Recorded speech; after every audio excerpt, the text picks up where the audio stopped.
सहैवन आप लोग का बहुत बहुत स्वागत है हमारे यूट्यूब चैनल स्टडी पॉइंट रहा में। तो गाइज आप लोगों के लिए मैं यूपी पुलिस का टॉप 30 जीके जीएस का प्रीवियस ईयर क्वेश्चन लेकर आई हूँ गाइज, जो आप सभी स्टूडेंट के लिए बहुत ज्यादा इंपॉर्टेंट होने वाला है। और ये जो क्वेश्चन है ये टोटली आपके एग्जाम बेस्ड क्वेश्चन है गाइज।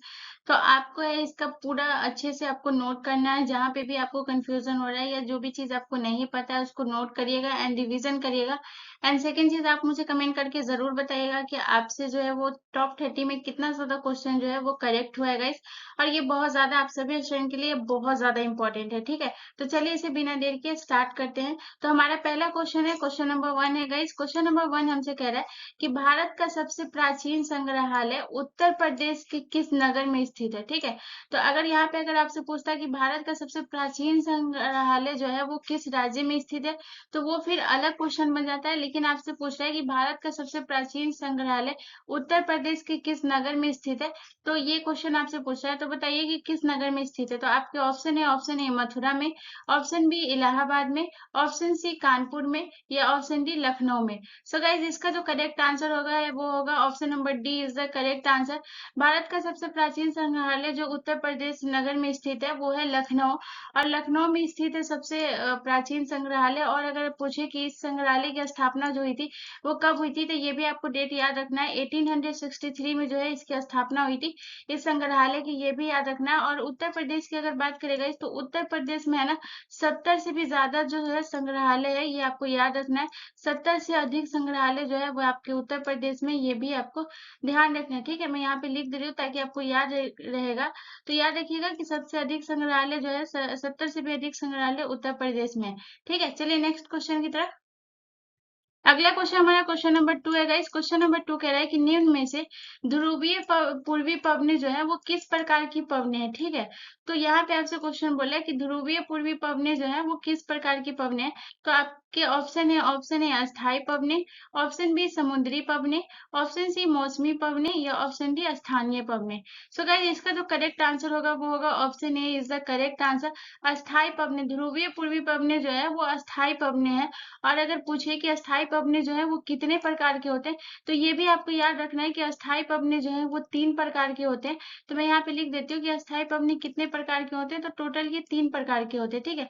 आपसे क्वेश्चन ये भी पूछ सकता है कि अस्थायी पवने जो है ऑप्शन देगा कि जो है इसमें से अस्थायी पवने कौन सा है, या इनमें से कौन जो है वो अस्थायी पवने नहीं है। तो आपको इसका प्रकार भी आपको याद रखना होगा। अगर आपको याद नहीं है तो इसको नोट जरूर करिएगा। तो अगर सबसे पहले बात करें तो सबसे पहला जो है वो व्यापारिक पवने, ठीक है। यह अस्थायी पवने का प्रकार है। तो इसे याद रखिएगा कि व्यापारिक पवने जो है, पहला हो जाएगा व्यापारिक पवने, ठीक है। दूसरा हो जाएगा पछुआ पवने, मैं यहाँ पे लिख देती हूँ ताकि आपको याद रहे। दूसरा है हमारा पछुआ पवने, पछुआ पछुआ पवने। और तीसरा आपको याद रखना है, तीसरा है हमारा पूर्वी पवने, ठीक है। तो ये 3 प्रकार के जो पवने हैं ये आपको याद रखना है, ये आपके लिए बहुत ज्यादा इंपॉर्टेंट है। तो आप यहाँ पे याद रखिएगा कि पहला है व्यापारिक पवने, दूसरा पछुआ पवने और तीसरा पूर्वी पवने। ये अस्थायी पवने का प्रकार है, तो ये भी आपको याद रखना है, ठीक है। चलिए नेक्स्ट क्वेश्चन की तरफ। अगला क्वेश्चन हमारा क्वेश्चन नंबर 3 है गाइस। क्वेश्चन नंबर 3 हमसे कह रहा है कि कुतुब मीनार को विश्व धरोहर स्थल में कब शामिल किया गया, ठीक है। तो इसे कुतुब मीनार को जो है वो कब विश्व धरोहर स्थल के रूप में मान्यता दी गई। तो ये बहुत इंपॉर्टेंट क्वेश्चन है गाइस, बहुत ज्यादा इंपॉर्टेंट है, ये आपको ध्यान रखना है। तो आपके ऑप्शन है, ऑप्शन ए 2002 में, ऑप्शन बी 2007 में, ऑप्शन सी 1993 में, या ऑप्शन डी 1983 में, ठीक है। तो गाइस सबसे पहले अगर 1983 की बात करें तो इसमें जो है वो किस स्थल को मान्यता दी गई थी, तो याद रखिएगा ताजमहल को, ठीक है। 1983 में जो है वो ताजमहल को जो है विश्व धरोहर के स्थल में मान्यता दी गई थी। तो ये आपको याद रखना है ताजमहल। अब बात करते हैं 2007 में। तो 2007 में जिसको मान्यता दी गई थी, ये याद रखिएगा, इसे विश्व धरोहर स्थल में कब शामिल किया गया था, तो लाल किला को, ठीक है। तो 2007 में जिसे शामिल किया गया था वो लाल किला को शामिल किया गया था। 1983 यानी कि 1983 में ताजमहल को। उसके बाद अगर बात करें 2002 की, तो महाबोधि मंदिर जो है ये भी बहुत इंपॉर्टेंट है। आपसे क्वेश्चन पूछ सकता है कि महाबोधि मंदिर को जो है वो विश्व धरोहर स्थल में कब शामिल किया गया, और ये बहुत इंपॉर्टेंट है। तो महाबोधि मंदिर आप याद रखिएगा, इसको जो शामिल किया गया था वो 2002 में किया गया था। तो ये भी आपके लिए बहुत इंपॉर्टेंट है। उसके बाद अगर बात करें 1993 को, तो याद रखिएगा इसमें कुतुब मीनार को जो है वो शामिल किया गया था। तो ऑप्शन सी जो है वो करेक्ट आंसर हो जाएगा। और 1993 में कुतुब मीनार को और 1983 में ताजमहल को। ठीक है, तो ये आप ध्यान रखिएगा, दोनों में 10 साल का डिफरेंस है बस। 1993 और 1983, इसमें कंफ्यूज नहीं होइएगा।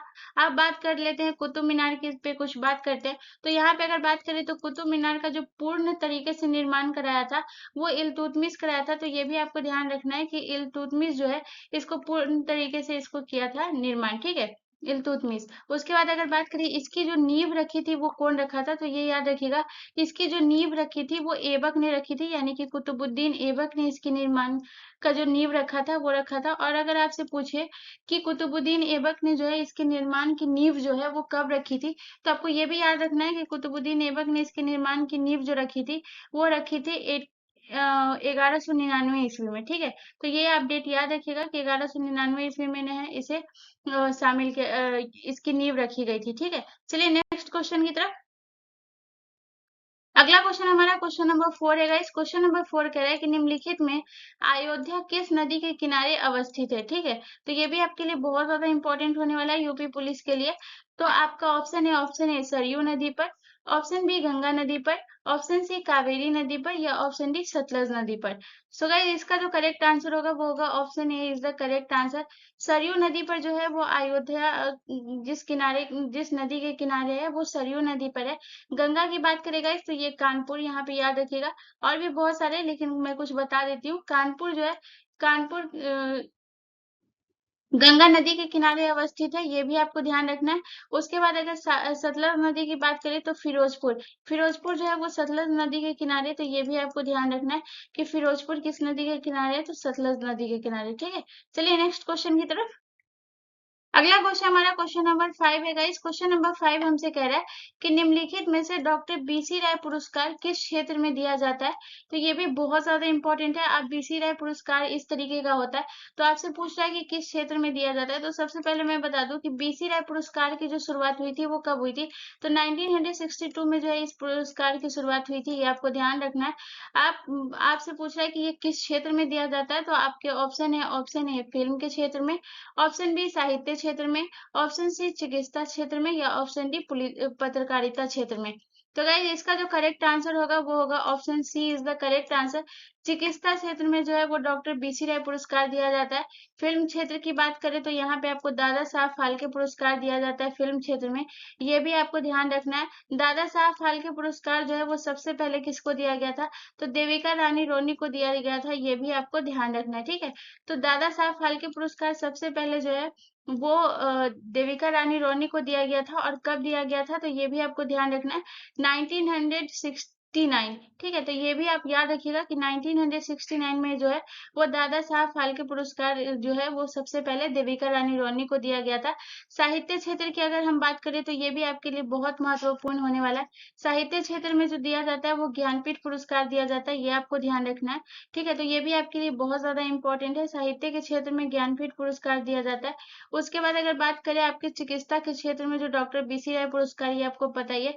उसके बाद अगर बात करते हैं पत्रकारिता के क्षेत्र में, तो ये भी आपके लिए बहुत ज्यादा इंपॉर्टेंट होने वाला है। तो पत्रकारिता के क्षेत्र में आपको कौन सा पुरस्कार दिया जाता है, ये भी मैं बता देती हूँ। तो पत्रकारिता के क्षेत्र में जो आपको पुरस्कार दिया जाता है वो पुलितजर, पुलितजर पुरस्कार जो है वो पत्रकारिता के क्षेत्र में दिया जाता है, तो ये भी आपको ध्यान रखना है। ठीक है, पुलितजर, पुलितजर पुरस्कार जो आपको दिया जाता है वो पत्रकारिता के क्षेत्र में। तो ये चारों जो है मैं बहुत ज्यादा इंपॉर्टेंट बताई हूँ, आपको याद रखना है। दादा साहब फाल्के पुरस्कार फिल्म के क्षेत्र में, ज्ञानपीठ पुरस्कार साहित्य के क्षेत्र में, पुलितजर पुरस्कार पत्रकारिता के क्षेत्र में, और चिकित्सक क्षेत्र में दिया जाता है डॉक्टर बीसी राय पुरस्कार। ठीक है, खेल से संबंधित की बात करें तो ये भी याद रखिएगा, खेल में दिया जाता है अर्जुन पुरस्कार। ठीक है, तो ये याद रखिएगा। चलिए नेक्स्ट क्वेश्चन की तरफ। अगला क्वेश्चन हमारा क्वेश्चन नंबर 6 है गाइस। क्वेश्चन नंबर 6 हमसे कह रहा है कि निम्नलिखित में से कौन तबकाते नासरी पुस्तक के लेखक है। ठीक है, तो आपसे पूछ रहा है कि तबकाते नासरी पुस्तक के लेखक कौन है, तो आपके option A Minhajul Siraj, option B Amir Khusro, option C Al-Biruni, या ऑप्शन डी इनमें से कोई नहीं। सो गाइस इसका जो करेक्ट आंसर होगा वो होगा option A is the correct answer. Minhajul Siraj जो है वो तबकाते नासरी पुस्तक के लेखक है। और इसे लिखा कब गया था, तो ये भी आप याद रखिएगा कि 13वीं शताब्दी में जो है इसे लिखा गया था, ये भी आप याद रखिएगा। मैं यहाँ पे लिख देती हूँ कि 13वीं शताब्दी में जो है इसे लिखा गया था, ये बहुत इंपॉर्टेंट है, इसको याद रखिएगा कि 13वीं शताब्दी में लिखा गया था। और इसमें जो है 23 भागों में जो है ये विभाजित था, तो ये भी आपको ध्यान रखना है कि कितने भागों में विभाजित था, तो 23 भागों में विभाजित था। और यह एक मुस्लिम के बारे में बताया गया था, इस्लामी दुनिया के बारे में बताया गया था इस बुक के बारे में। और इसे जो है वो गुलाम वंश के शासक नसरुद्दीन महमूद को जो है वो दिया गया था। ये भी आपको याद रखना। अब बात करते हैं अमीर खुसरो को। तो अमीर खुसरो का एक पॉइंट आप ये याद रखिएगा कि तोताए हिंद किसे कहा जाता है। तो अमीर खुसरो को कहा जाता है, तो तोताए हिंद किसे कहा जाता है, अमीर खुसरो को। ठीक है, तो अगर आपसे पूछे कि तोताए हिंद किसे कहा जाता है, तो अमीर खुसरो को याद रखिएगा। अल बुरूनी के द्वारा जो पुस्तक लिखी, तारीख तारीख हिंद, ये भी आपको याद रखना है। ठीक है, तो तारीखुल हिंद, तारीख उल हिंद, तारिकुल हिंद जो लिखा गया था वो अल-बुरूनी के द्वारा लिखा गया था, ये भी आपको ध्यान रखना है। और तोताए हिंद जो है वो अमीर खुसरो को कहते हैं। उर्दू साहित्य का जनक भी अमीर खुसरो को कहते हैं, आप ये भी याद रखिएगा। उर्दू साहित्य का जनक किसे कहते हैं, तो अमीर खुसरो को कहते हैं, तो ये भी आपको ध्यान रखना है। ठीक है, उर्दू साहित्य का जनक। ठीक है, उर्दू साहित्य का जनक किसे कहा जाता है गाइस, तो उर्दू साहित्य का जनक कहा जाता है वो अमीर खुसरो को। और ये बहुत इंपॉर्टेंट पॉइंट है, याद रखिएगा कि उर्दू साहित्य का जनक किसे कहा जाता है, तो अमीर खुसरो को। तोताए हिंद किसे कहा जाता है, तो अमीर खुसरो को। मिनहाजुल सिराज के द्वारा जो पुस्तक लिखी गई थी वो तबकाते नासिर लिखी गई थी, जो कि 13वीं शताब्दी में लिखी गई थी, और 23 भागों में भी ये विभाजित था, ये आपको ध्यान रखना। अल बुरूनी के द्वारा लिखा गया था तारिकुल हिंद। और ये आपको 3 पॉइंट याद करना है। चलिए नेक्स्ट क्वेश्चन की तरफ।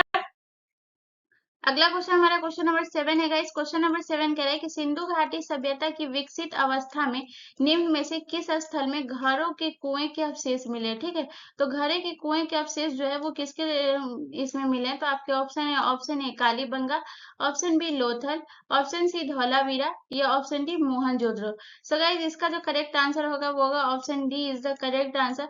मोहनजोदड़ो में जो है वो आपको जो है घरों में कुएं के अवशेष मिले, वो मोहनजोदड़ो में मिला है। ये भी आपको याद रखना है। और सबसे विशाल स्नानागार जो है वो भी मोहनजोदड़ो में मिला है। और मोहनजोदड़ो जो है वो किस नदी के किनारे है, तो ये भी आप याद रखिएगा कि मोहनजोदड़ो जो है वो सिंधु नदी के किनारे जो है वो मोहनजोदड़ो है, जो कि पाकिस्तान प्रांत में स्थित है, ये आपको ध्यान रखना है। कालीबंगा का अर्थ होता है काले रंग की चूड़िया। और कालीबंगा किस नदी के किनारे है, तो ये भी आपको याद रखना है कि घग्गर नदी के किनारे जो है वो हमारा कालीबंगा है, ये भी आपको याद रखना है। गाइस आपको नदी दे देंगे और एक साइड जो है आपको ये हड़प्पा स्थल के नाम देंगे और बोलेंगे कि मिलान करिए, इसमें कौन जो है वो सुमिलित नहीं है या कौन सुमिलित है। तो आपको जो है ये याद रखना बहुत जरूरी है, जगह और उसके नाम आपको याद होने चाहिए।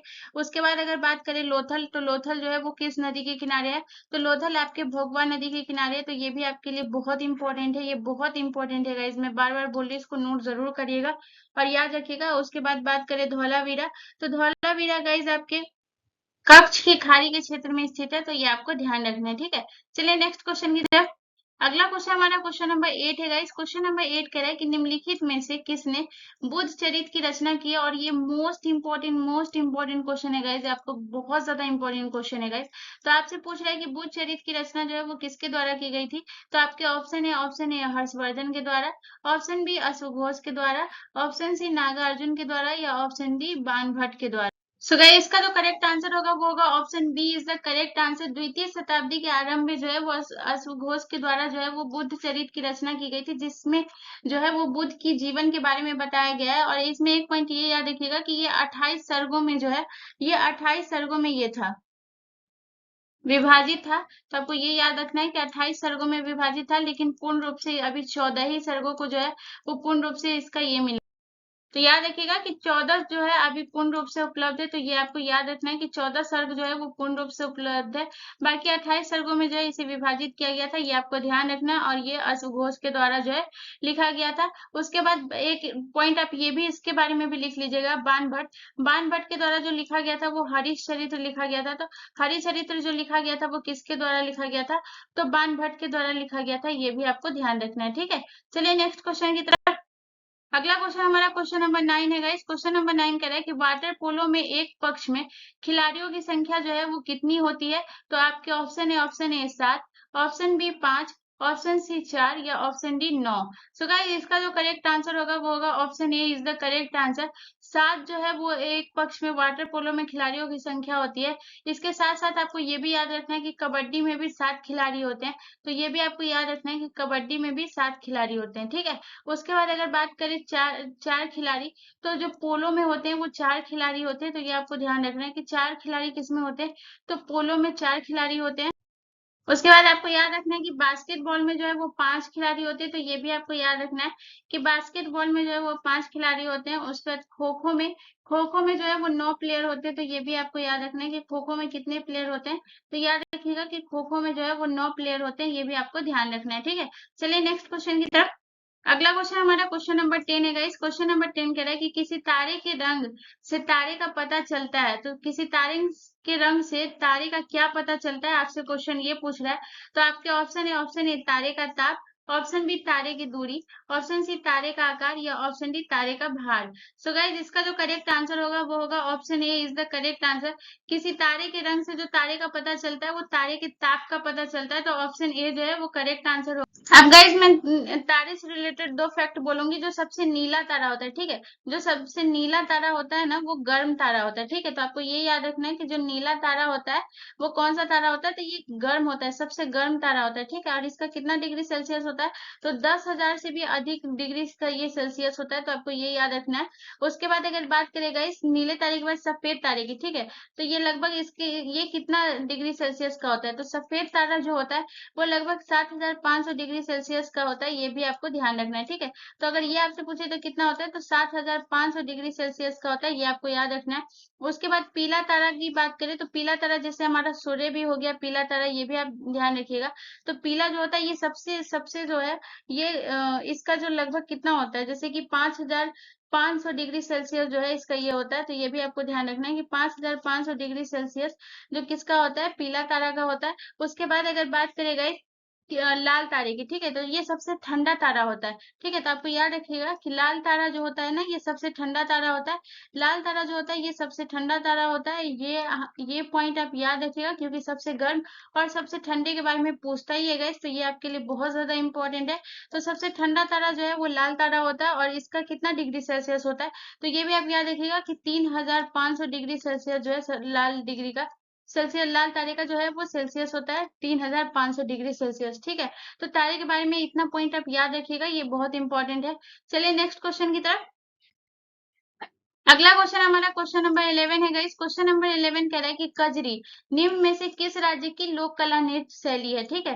तो आपके ऑप्शन है, ऑप्शन ए उत्तर प्रदेश की, ऑप्शन बी राजस्थान की, ऑप्शन सी गुजरात की या ऑप्शन डी महाराष्ट्र की। सो गाइस इसका जो करेक्ट आंसर होगा वो होगा option A is the correct answer. Uttar Pradesh राज्य की जो है वो कजरी है। ये भी आपको याद रखना है। कजरी के साथ साथ आप 2-3 पॉइंट है इसका और याद रखिएगा, जैसे कि नौटंकी। नौटंकी जो नृत्य है ये कहाँ की है, तो ये भी उत्तर प्रदेश की है। ये बहुत इंपॉर्टेंट है और ये यूपी पुलिस का प्रीवियस क्वेश्चन भी है कि नौटंकी जो है वो किस राज्य की लोक कला नृत्य शैली है।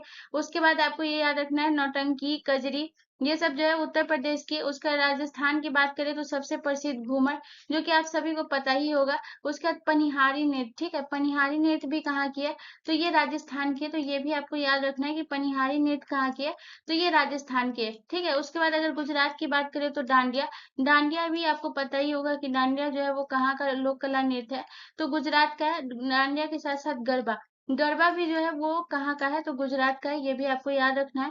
उसके बाद अगर महाराष्ट्र की बात करेगा तो महाराष्ट्र में जो है यहाँ पे आप ये याद रखिएगा सबसे इम्पोर्टेंट रंगोली, रंगोली जो है वो कहाँ की है, तो महाराष्ट्र की है। तो ये भी आपको याद रखना है।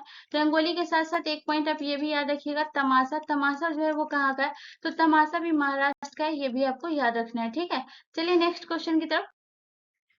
अगला क्वेश्चन हमारा क्वेश्चन नंबर 12 है गाइस। क्वेश्चन नंबर 12 हमसे कह रहा है कि पूर्व से पश्चिम की ओर पर्वतीय दर्रों का सही क्रम इनमें से क्या है, ठीक है। तो यहाँ पे आपसे कह रहा है कि पूर्व से यानी कि वेस्ट, पश्चिम से पूर्व यानी कि वेस्ट से ईस्ट आपका क्रम पूछ रहा है। तो ये बहुत ज्यादा इंपॉर्टेंट होता है। इस टाइप के क्वेश्चन तो आपके एग्जाम में पूछा ही जाता है, चाहे वो पश्चिम से पूर्व ले लीजिए या पूर्व से पश्चिम ले लीजिए। तो ये आपको पॉइंट याद रखना है गाइस। तो आपके ऑप्शन कह रहा है, ऑप्शन ए नाथुला दर्रा, सिपकिला दर्रा, लिपुलेख दर्रा या बोमडीला दर्रा। ऑप्शन बी आपसे कह रहा है कि बोमडीला दर्रा, नाथुला दर्रा, सिपकिला दर्रा या लिपुलेख दर्रा। तो ऑप्शन सी आपसे कह रहा है कि सिपकिला दर्रा, लिपुलेख दर्रा, नाथुला दर्रा या बोमडिला दर्रा। ऑप्शन डी आपसे कह रहा है कि लिपुलेख दर्रा, नाथुला दर्रा, बोमडिला दर्रा या सिपकिला दर्रा। तो गाइज आपसे पश्चिम से पूर्व की ओर पूछ रहा है, तो अगर बात करें तो पश्चिम से पूर्व जो है ऑप्शन सी आपका करेक्ट होगा। सबसे पहले सिपकिला दर्रा है, फिर लिपुलेख दर्रा है, फिर नाथुला दर्रा है, फिर बोमडिला दर्रा है। तो ऑप्शन सी जो है वो करेक्ट आंसर होगा। ठीक है, इसको याद रखिएगा। चलिए नेक्स्ट क्वेश्चन की तरफ। अगला क्वेश्चन हमारा क्वेश्चन नंबर 13 है गाइस। क्वेश्चन नंबर 13 कह रहा है कि अलाई दरवाजा का निर्माण जो है वो किस सुल्तान ने करवाया था। ठीक है, और ये आप फिगर में देख सकते हैं, ये है अलाई दरवाजा। तो ये अलाई दरवाजा जो है वो कुतुब मीनार के आगे है, आपको ये भी मैं बता देती हूँ। तो आपसे पूछ रहा है कि इस दरवाजे का निर्माण जो है वो किस सुल्तान ने करवाया था। तो आपके ऑप्शन है Alauddin Khilji, option B Iltutmish, option C Balban या option D Firoz Tughlaq. So guys इसका जो करेक्ट आंसर होगा वो होगा option A is the correct answer. Alauddin Khilji ने अलाई दरवाजा का निर्माण किया था, और ये दिल्ली के जो है वो आपके महरौली क्षेत्र में है, ये भी आप याद रखिएगा। कुतुब मीनार ले लीजिए या अलाई दरवाजा ले लीजिए, दोनों आपको ये रखना है, ये क्योंकि ये कुतुब मीनार के सामने स्थित है आपका अलाई दरवाजा। तो ये दिल्ली के महरौली क्षेत्र में जो है ये आपका अलाई दरवाजा या कुतुब मीनार जो भी है, ये दोनों एक ही जगह पे है, ये याद रखिएगा। और अगर आपसे पूछे कि अलाई दरवाजा का निर्माण जो है वो अलाउद्दीन खिलजी ने इसका कब करवाया था, तो ये भी आपको ध्यान रखना है। ठीक है, तो अगर ये आपसे पूछे तो ये डेट इसका याद रखिएगा, 1311 ईस्वी में जो है इसका निर्माण किया था अलाउद्दीन खिलजी ने। तो ये आप याद रखिएगा। ठीक है, ये बहुत ज्यादा इंपॉर्टेंट है। चलिए नेक्स्ट क्वेश्चन की तरफ। अगला क्वेश्चन हमारा क्वेश्चन नंबर 14 है गाइस। क्वेश्चन नंबर 14 कह रहा है कि फूलों और बीजों को विभिन्न प्रकार के आकर्षक रंग प्रदान करता है। ठीक है, तो कौन सा रंग प्रदान करता है। तो आपके ऑप्शन है chromoplast, option B leucoplast, option C tonoplast या ऑप्शन डी क्लोरोप्लास्ट। तो बहुत लोगों को लगता है कि फूलों और बीजों को जो विभिन्न प्रकार के आकर्षण रंग जो प्रदान करता है वो क्लोरोप्लास्ट करता है। ये रॉन्ग आंसर है। ये पत्तियों का जो हरा रंग होता है ना, ये क्लोरोप्लास्ट के कारण होता है। लेकिन जो इसमें क्या आपसे क्वेश्चन कह रहा है कि विभिन्न प्रकार के आकर्षक रंग जो प्रदान करता है वो कौन करता है। तो ये विभिन्न प्रकार के करता है। क्लोरोप्लास्ट का काम है सिर्फ पत्तियों का जो हरा रंग होता है, यानी कि हरा रंग जो होता है वो क्लोरोप्लास्ट के कारण होता है। लेकिन जो आप फूल देख लीजिए या बीज देख लीजिए, वो अलग अलग कलर में होते हैं। तो ये किसके कारण होते हैं, तो ये क्रोमोप्लास्ट के कारण होते हैं। तो ऑप्शन ए जो है वो हमारा करेक्ट आंसर हो जाएगा। ठीक है, चलिए नेक्स्ट क्वेश्चन की तरफ। अगला क्वेश्चन हमारा क्वेश्चन नंबर 15 है गाइस। क्वेश्चन नंबर 15 कह रहा है कि ओलंपिक ध्वज पर अंकित 5 छल्ले किसके प्रतीक है। ठीक है, तो ये बहुत ज्यादा बहुत बहुत इंपॉर्टेंट है गाइस कि ओलंपिक ध्वज पर जो अंकित 5 छल्ले हैं वो किसके प्रतीक है। तो ऑप्शन ए 5 राष्ट्रों के, ऑप्शन बी 5 महाद्वीपों के, ऑप्शन सी 5 खेलों के या ऑप्शन डी 5 महासागरों के। सो गाइस इसका जो करेक्ट आंसर होगा वो होगा option A B is the correct answer. 5 महाद्वीपों के जो है वो प्रतीक है, ये आपको याद रखना है। और इसमें जो है गाइस अलग अलग कलर दिया हुआ है, जैसे कि आप देखेंगे इसके फ्लैग पे आपको अब रेड कलर दिख रहा होगा, ग्रीन दिख रहा होगा, ब्लैक दिख रहा होगा, पीला दिख रहा होगा और नीला दिख रहा है। तो ये बहुत ज्यादा इंपॉर्टेंट है। ये जो 5 जो कलर है ना, ये अलग अलग द्वीप को जो है वो ये करता है। ठीक है, तो आपको ये चीज याद रखना बहुत जरूरी है कि कौन सा जो कलर है वो कौन से द्वीप को प्रदर्शित करता है। तो ये आपके लिए बहुत इंपॉर्टेंट है। तो आप यहाँ पे याद रखिएगा कि अगर बात करें नीला का गाइस, तो नीला जो है वो यूरोप को प्रदर्शित करता है। तो ये आपको ध्यान रखना है। नीला जो है वो किसको करता है, तो यूरोप को करता है, ये आपको ध्यान रखना है। उसके बाद अगर बात पीला जो करता है वो किसको करता है गाइस, तो पीला जो है वो आपके एशिया को करता है, ये भी आपको ध्यान रखना है। तो पीला किसको करता है, तो पीला जो है वो एशिया को करता है, तो ये भी आपको ध्यान रखना है। ठीक है, नीला जो है वो यूरोप को करता है, पीला जो है वो एशिया को करता है, काला जो है वो अफ्रीका को करता है। तो ये भी आपको ध्यान रखना है कि काला किसको करता है, तो काला अफ्रीका को करता है। तो ये भी आपको ध्यान रखना है। तो आपसे पूछे अगर काला किसको करता है, तो काला अफ्रीका को करता है। ठीक है, तो यहाँ पे ज्यादा ये नहीं है, इसलिए मैं आपको ज्यादा नहीं बता रही हूँ, बट इसको नोट जरूर कर लीजिएगा। नीला यूरोप को, पीला एशिया को, काला अफ्रीका को। उसके बाद अगर बात करें यहाँ पे ग्रीन और दूसरा रेड, ये 5 आपको याद रखना है। हरा जो है वो ओशनिया को करता है। ठीक है, ओशनिया द्वीप को प्रदर्शित करता है, ये आपको ध्यान रखना है। ओशनिया को कौन करता है, तो ये करता है हरा। उसके बाद अगर बात करें लाल, तो लाल जो है वो आपको किसको करता है, ये भी आप नोट कर लीजिएगा। तो लाल जो है, लाल आपके करता है अमेरिका को। ठीक है, तो लाल आपको किसको करता है, तो लाल अमेरिका को करता है। तो ये भी आपको ध्यान रखना है। ठीक है, मैं यहाँ पे पूरा 5 लिख दी हूँ ताकि आपको कहीं पे भी कोई दिक्कत ना हो। तो मैं एक बार फिर से रिपीट कर दे रही हूँ। जो नीला है वो आपको यूरोप को करता है, पीला जो है वो आपको एशिया को करता है, काला जो है अफ्रीका को, लाल जो है वो अमेरिका को, और जो हरा है वो ओशनिया को करता है। ये आपको ध्यान रखना है, ठीक है। तो ये 5 जो छल्ले हैं, पांचों छल्ले का अलग अलग प्रतीक है और अलग अलग द्वीप को ये प्रदर्शित करता है। तो मैं इसमें सारी चीजों को बता दी हूँ, तो आप इसको नोट कर लीजिएगा, ये बहुत इंपॉर्टेंट है। चलिए नेक्स्ट क्वेश्चन की तरफ। अगला क्वेश्चन हमारा क्वेश्चन नंबर 16 है गाइस। क्वेश्चन नंबर 16 कह रहा है कि उत्तर प्रदेश में सर्वाधिक सिंचाई निम्नलिखित में से किस साधन द्वारा की जाती है। तो ये भी बहुत इंपॉर्टेंट है। तो आपके ऑप्शन ए नहर के द्वारा, ऑप्शन बी तालाब के द्वारा, ऑप्शन सी कुएं नलकूपों के द्वारा, या ऑप्शन डी अन्य स्रोत के द्वारा। सो गाइज 80% जो है ये की जाती है किसके द्वारा, ये आपको ध्यान रखना है। उत्तर प्रदेश में 80% सिंचाई जो की जाती है वो नल कूप और कुएं के द्वारा जो की जाती है। तो ऑप्शन सी जो है वो हमारा करेक्ट आंसर हो जाएगा। उसके बाद नहर में जो है वो 20% जो बचता है ना, वो किसके द्वारा किया जाता है, नहर के द्वारा किया जाता है, ठीक है।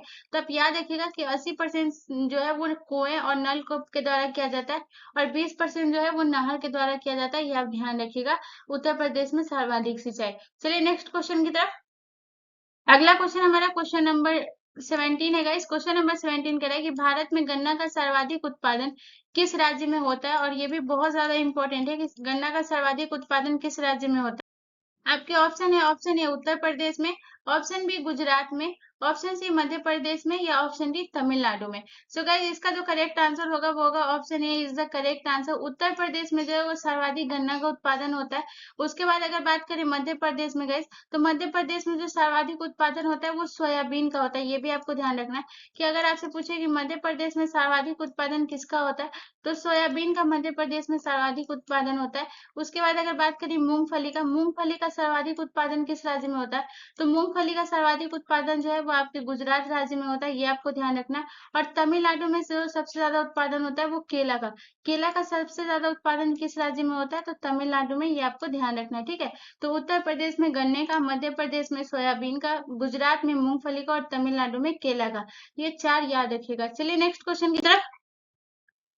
अगला क्वेश्चन हमारा क्वेश्चन नंबर 18 है गाइस। क्वेश्चन नंबर 18 कह रहा है कि इनमें से कौन सा दर्रा उसके राज्य के साथ सुमेलित नहीं है, ठीक है। तो आपके ऑप्शन ए सिपकिला दर्रा जो कि हिमाचल प्रदेश में है, ऑप्शन बी आपसे कह रहा है कि रोहतांग दर्रा जो कि हिमाचल प्रदेश में, ऑप्शन सी आपसे कह रहा है जलेपला दर्रा जो कि सिक्किम में, और ऑप्शन डी आपसे कह रहा है बोमडीला दर्रा जो कि जम्मू कश्मीर में, ठीक है। तो अगर इसमें करेक्ट देखें तो गाइस ये हो जाएगा सिपकिला दर्रा हिमाचल प्रदेश में करेक्ट है, रोहतांग दर्रा हिमाचल प्रदेश में ये भी करेक्ट है, सिपकिला दर्रा सिक्किम में है, जलेपला दर्रा ये भी आपका करेक्ट है, लेकिन बोमडीला दर्रा जो है वो आपका जम्मू कश्मीर में नहीं है।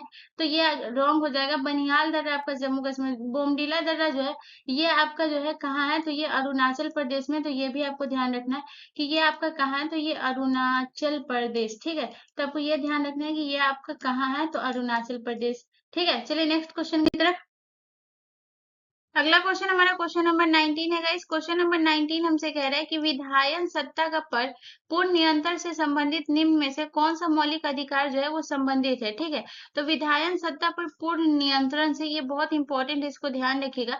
तो आपके ऑप्शन ए कर रहा है, ऑप्शन ए समानता का अधिकार, ऑप्शन बी शोषण के विरुद्ध अधिकार, या ऑप्शन डी स्वतंत्रता का अधिकार, या ऑप्शन डी धार्मिक स्वतंत्रता का अधिकार, ठीक है। तो गाइस आपको याद रखना है कि जो विधायन सत्ता का पूर्ण नियंत्रण जो दिया गया है वो दिया गया है अनुच्छेद 14 में, ठीक है। तो अनुच्छेद 14 है, लेकिन अगर यहाँ पे बात करें तो आपका जो है समानता का अधिकार किस अनुच्छेद से किस अनुच्छेद दिया हुआ है, तो ये भी आपको ध्यान रखना है। समानता का अधिकार जो दिया हुआ है वो 14 से लेकर 18 तक दिया गया है। तो यहाँ पे जो है 14 जो है वो किसके में आता है, तो इसमें आता है। तो ऑप्शन ए जो है वो करेक्ट आंसर हो जाएगा, ठीक है, समानता का अधिकार।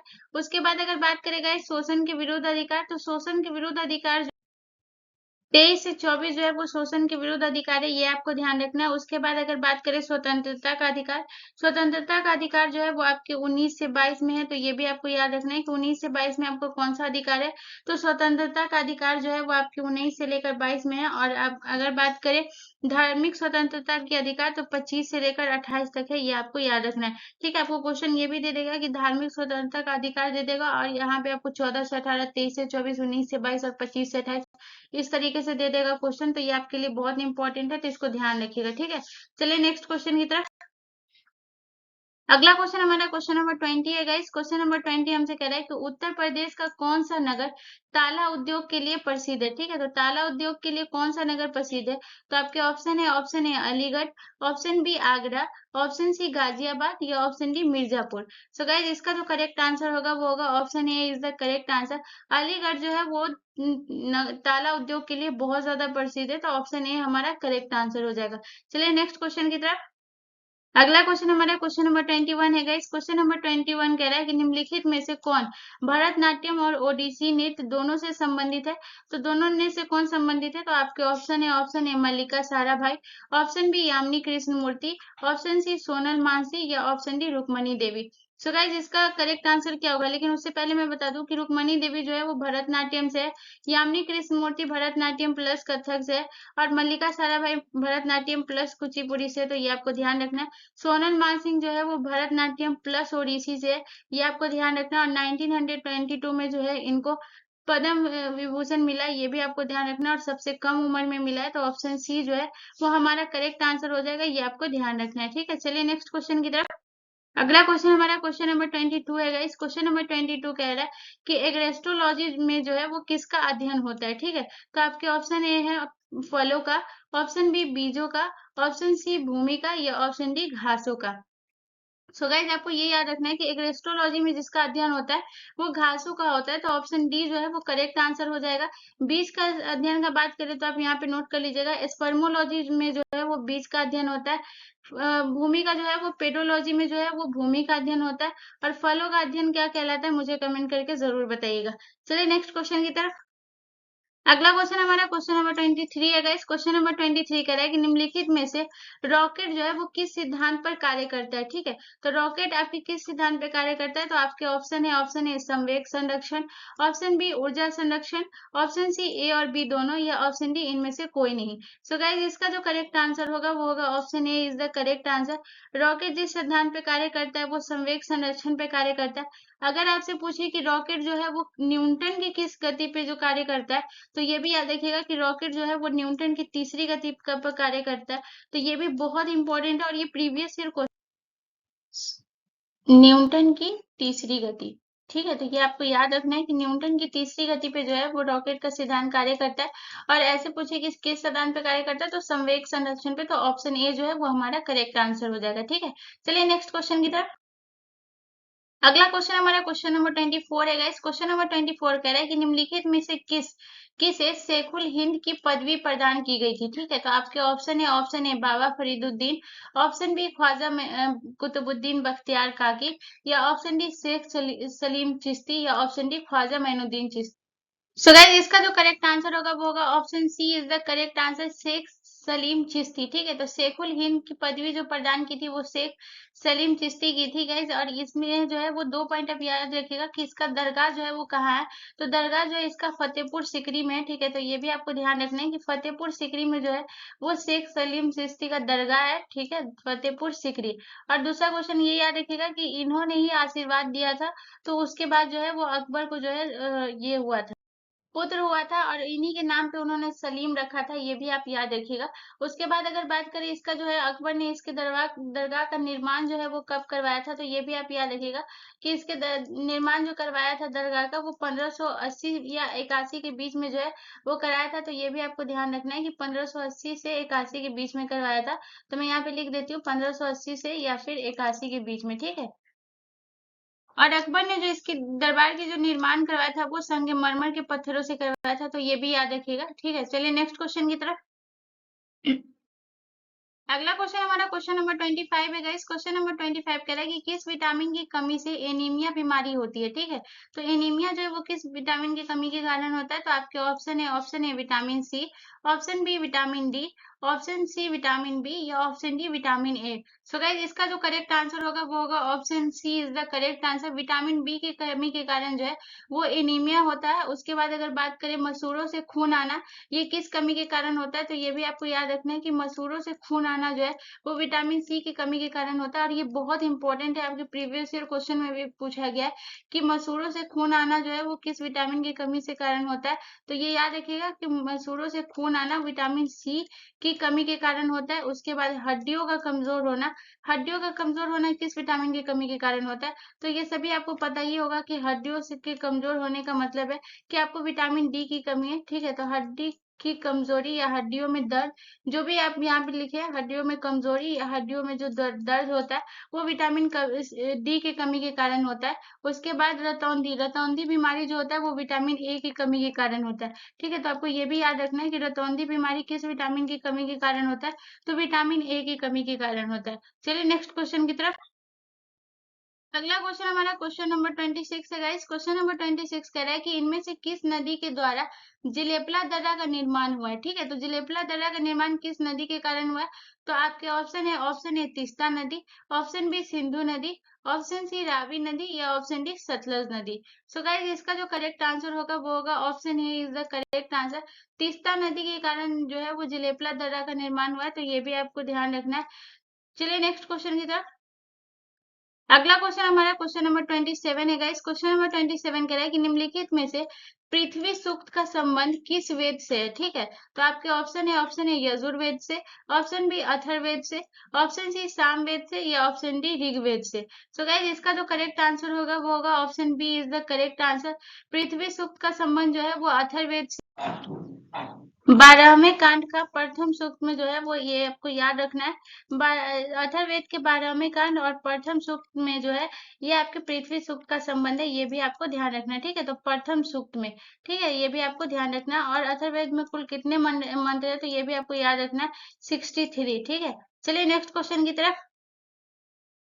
अगला क्वेश्चन हमारा क्वेश्चन नंबर 28 है गाइस। क्वेश्चन नंबर 28 कह रहा है कि वो कौन सा बल है जिसके कारण पिंड धरती के केंद्र की ओर खींचा चला आता है? ठीक है, और ये भी बहुत ज्यादा इंपॉर्टेंट है कि किस बल के कारण जो है वो पिंड धरती के केंद्र की ओर खींचा चलाता है। तो आपके ऑप्शन है आवेगी बल, ऑप्शन बी द्रव्यमान, ऑप्शन सी संवेग या ऑप्शन डी गुरुत्वाकर्षण। सो गाइस इसका जो करेक्ट आंसर होगा वो होगा option D is the correct answer.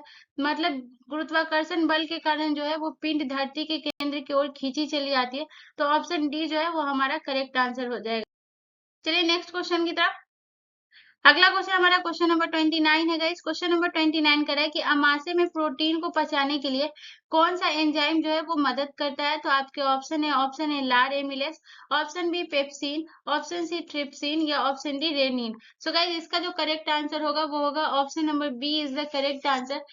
अमाशय में प्रोटीन को पचाने के लिए जिस एंजाइम की आवश्यकता होती है वो ऑप्शन बी है, पेप्सिन। ठीक है, और दूध से दही में जो परिवर्तित होता है ये भी आपको ध्यान रखना है कि दूध से दही में जो परिवर्तित जो होता है ये भी आपका जो है रेनिन होता है, और ये बच्चों में बहुत ज्यादा होता है।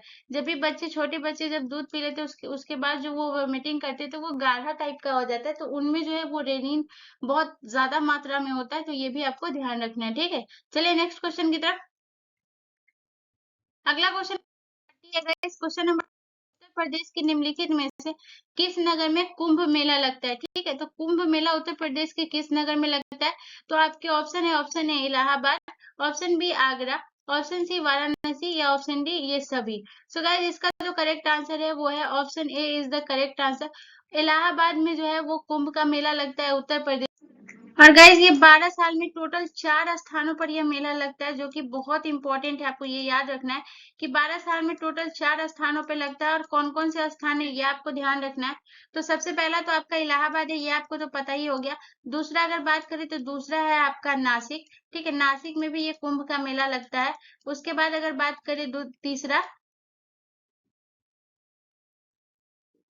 तीसरा है आपका हरिद्वार। तीसरा है आपका क्या, हरिद्वार। और चौथा है आपका उज्जैन। ठीक है, तो चौथा यहाँ पे लिख देती हूँ, चौथा जो है वो आपका उज्जैन है, तो ये भी आपको ध्यान रखना है। तो पहला जो है वो आपका कौन है? तो ये आपको याद रखना है, पहला है नासिक, दूसरा हरिद्वार, उज्जैन और इलाहाबाद। ये 4 जगह आपको याद रखना है जहां 12 सालों में 4 स्थानों पर कुंभ का मेला लगता है। तो होपफुली गाइज आप लोगों को ये सेशन पसंद आया। अगर पसंद आया तो मुझे कमेंट करके जरूर बताइएगा कि आपको ये सेशन कैसा लगा। मिलते हैं नेक्स्ट वीडियो में गाइज, धन्यवाद। अगर पसंद आया होगा तो गाइज प्लीज चैनल को जरूर सब्सक्राइब कर लीजिएगा एंड बेल आइकन पे जरूर क्लिक कर लीजिएगा। मिलते हैं नेक्स्ट वीडियो में गाइज, धन्यवाद।